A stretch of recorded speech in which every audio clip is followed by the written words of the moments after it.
Congress launches 2016 campaign.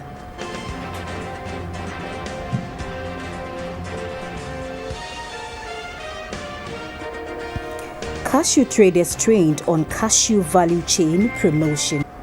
Pleasure to have you select GBC24. Time to bring you News Hour. My name is Gifty Eji. In our first story, cashew traders from West African countries have attended a master training program on cashew value chain promotion in Sunyani. The program was designed for those in the cashew trade to acquire skills and more knowledge, especially about modern trends in the cashew business. The training was organized by Competitive Cashew Initiative with support from the African Cashew Alliance. The master training program, spearheaded by the Competitive Cashew Initiative ComCashew, seeks to build the capacity of players in the cashew industry and help nurture experts in the value chain to facilitate knowledge exchange, learning and innovation within the cashew sector in West Africa. The 4-day program was attended by 70 participants from 12 countries in the sub-region, including Nigeria, Benin, the Ivory Coast, Burkina Faso and Guinea-Bissau. In his welcome address, the Brno-Ahafo Regional Minister, Mr. Eric Opoku, said the region was playing host to the program because it is the center of the cashew industry in Ghana, accounting for half of the total cashew production in the country. This year, the region produced 70,000 metric tons. The executive director of ComCashew, Ms. Rita Widinja, said her outfit is poised to partner the growers to increase their yield through modern methods. She urged the participants to make judicious use of the opportunity offered them to help build a sustainable and competitive industry in the sub-region. We need that public-private dialogue. We need improved policies and regulatory services to make it a sustainable and a beneficial value chain. A Deputy Minister for Agriculture in charge of crops, Dr. Ahmed Yakubu Al-Hassan, assured the gathering that government would continue to provide the policies and investment framework to encourage robust involvement of the private sector. He revealed that his ministry has developed a 10-year cashew master plan for Ghana, which was financed by ComCashew. The objective of establishing a board in Ghana is to create a platform for formalized interactions between government and the private sector to implement policies to ensure the viability of the cashew business, amongst others. As part of the activities package for the program, the participants were to go on a field trip to Wenchi, the hub of cashew cultivation in the region, for insight into modern trends of farming and processing.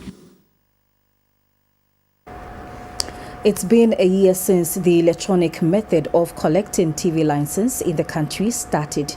In an interview with the acting director of finance at GBC, Pastor Ebenezer Buche, he said the drive has been fruitful since most of the challenges experienced with the manual collection is now history. He was grateful to Ghanaians for their support and urged all to register and pay their TV license. For decades, television license collection in the country was done manually, which came with its own challenges. After a long break, which allowed for the restructuring and modernization of the system, GBC finally introduced an all-new and effective electronic technique for collecting television license. The amount was also increased from 30 pesos to 3 Ghana cedis a month, or 36 cedis annually per set for domestic and commercial users.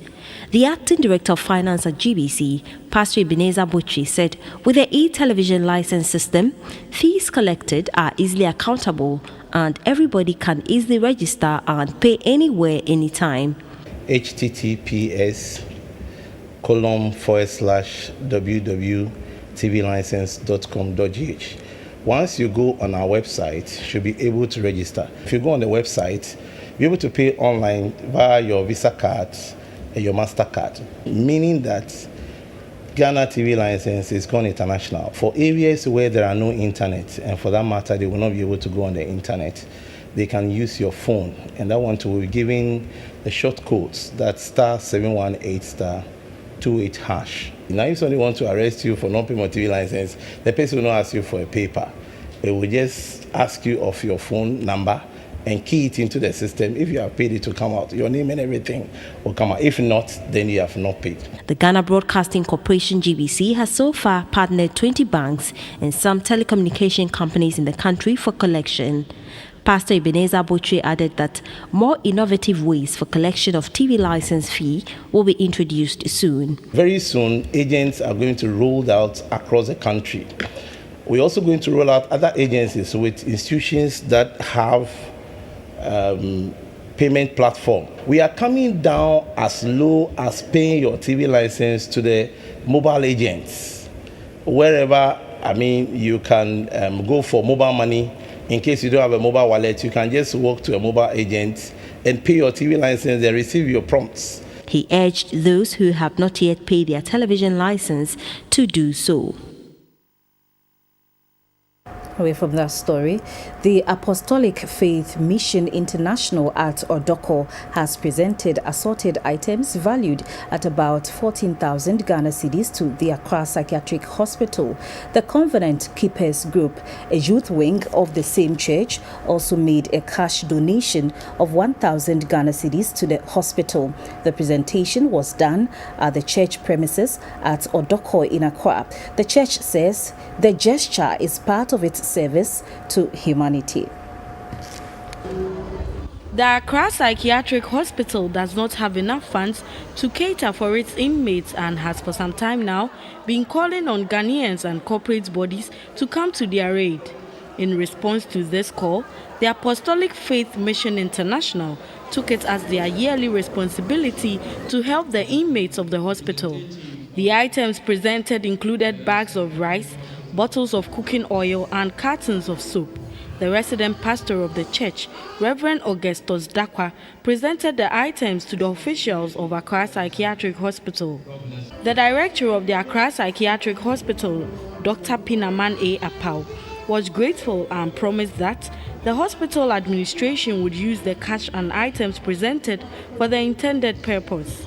I know one of the concerns, or one of your concerns, is that when you give to us, they do not get to the patients.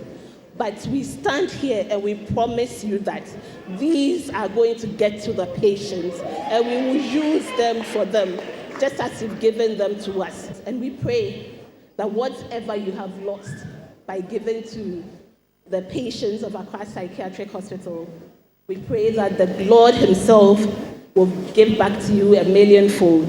The assistant pastor, Nana Osei Krapa, also added his voice to the call for Ghanaians to remain peaceful throughout the election period. The resident pastor of the church, Reverend Augustus Dakwa, said the presentations was in fulfillment of the church's policy to support the less privileged. It's not going to end here. We continue to do this as an example for all people out there to copy and do the same thing to underprivileged. Now, the Living Bread Mission Lebanon Zone 4 has organized a medical screening for the Lebanon community, especially for members of the church. It was part of the church's annual convention and the 19th anniversary. The exercise was also motivated by the church's belief that contributing to community development and well-being is an integral part of evangelism.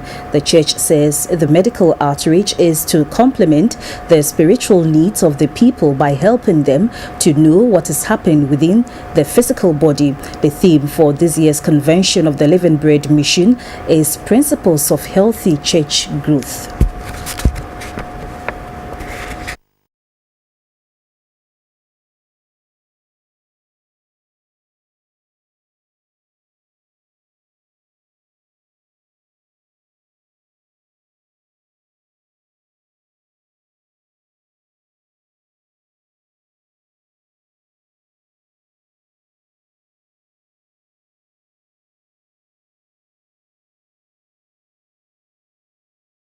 Again, it's to watch a news hour on GBC24. Now, some political stories. The National Democratic Congress, NDC, has officially launched its campaign for the 2016 elections. Thousands of party sympathizers thronged the newly built Cape Coast Stadium for the launch. The campaign launch, according to the party leadership, signals the beginning of its journey to retain power in the December 7 election. Emphasis was also on the massive infrastructural development that has taken place across the country and the President Mahama, who the party describes as the best candidate for this year's election. President Mahama, outdoored as the flag bearer for the party, shed light on the government's achievements and what it intends to do when given another term in office. What is ahead of you would not be an easy task. It's going to be quite a challenge, and it's going to be quite demanding. I can only appeal that you do not allow unnecessary, undue provocations to create undue tension. Let's go through this campaign as responsibly as we possibly can, all the way into the elections. I will reserve what I have to say till after the elections, when I will come around the country to share with you how I think we could restore the kind of strength that can take us well into the future. There are certain weaknesses that we need to deal with. Ladies and gentlemen, let me just give you one point, just one, that I want you to take home with you. The NPP cannot be underestimated. You know it, I know it. Every opposition party will talk about change. So change for an opposition party is normal. The change that is permanent, that is transforming Ghana, is happening. So why do you go for a change that is a threat to the stability and to peace? So we want change that transforms, we want change that improves things, we want change that is inclusive. And all those changes we are getting with John Dramani Mahama. So why change when change is already taking place? Our focus in the last 4 years has been on three main issues. One, to resolve the power crisis. Two, to stabilize the economy. And three, to improve our socio-economic infrastructure. With your understanding and cooperation, we have put the worst of the power crisis behind us. The fast-track addition of almost 1,000 megawatts of power to our generation has enabled us to balance supply against demand.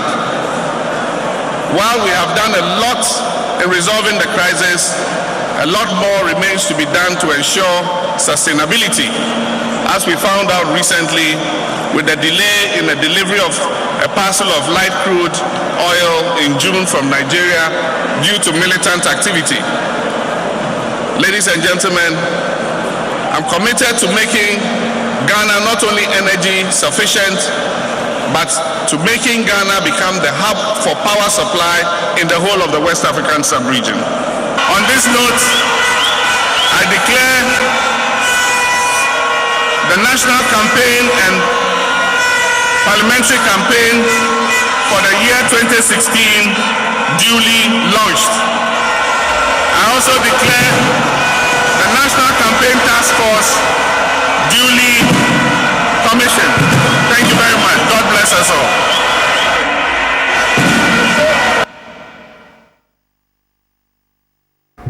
Meanwhile, President Mahama will from tomorrow officially begin his campaign to retain power.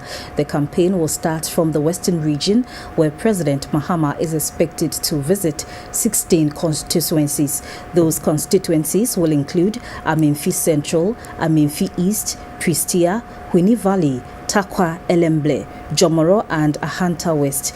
The president will climax his campaign with a rally before departing for Accra. We'll take another break and we'll bring you more stories. Stay.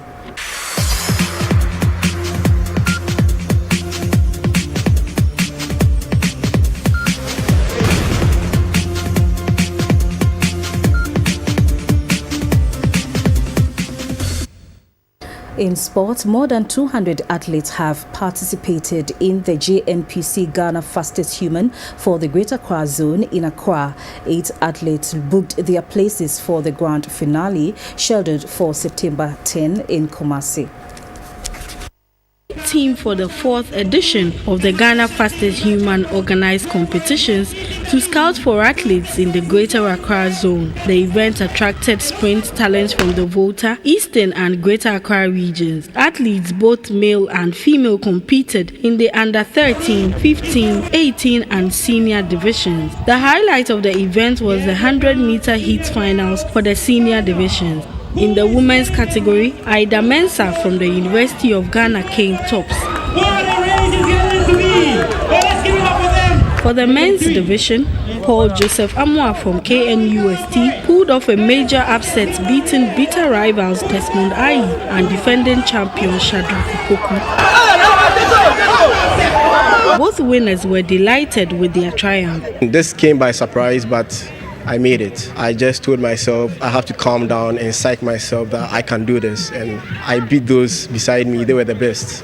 I'm not the best. I know this is not the ultimate, so I can't really celebrate. So when I get to the ultimate, then I'll know I'll be extremely happy and I'll know I've done a good work. In total, 8 athletes were selected to compete in the final round of the competition. Honors were also conferred on deserving athletes. With the regional elimination rounds completed, the stage is set for the grand finale in Kumasi on September 10th, where athletes will compete for the ultimate prize.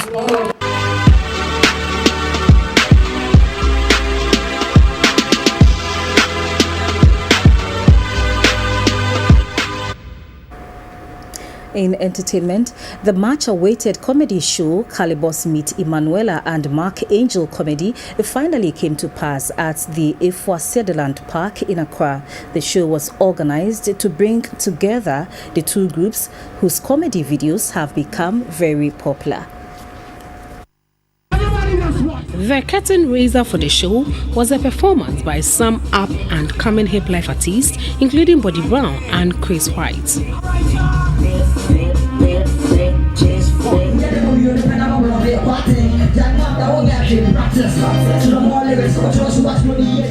Some kids were also selected from the audience to battle each other in a dancing competition.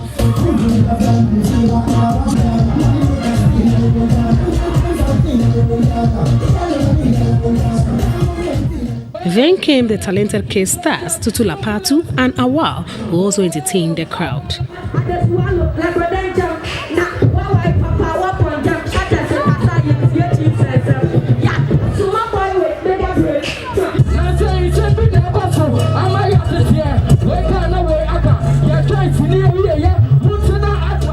It was now the time for Calibos, Emanuela and Mark Angel to do what they do best. Do you know Calibos? Yes, the Calibos is only one S. Calibos, what happened to the other S? You said big here. Oh, big. We serve everybody. No matter how they think, I'll serve you. Yes, customer. We serve everybody.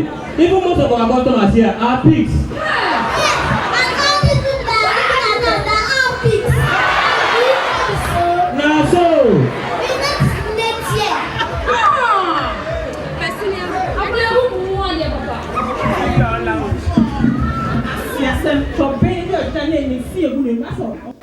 Thank you, Thomas. And that has been News Hour on GBC24. Thank you for watching.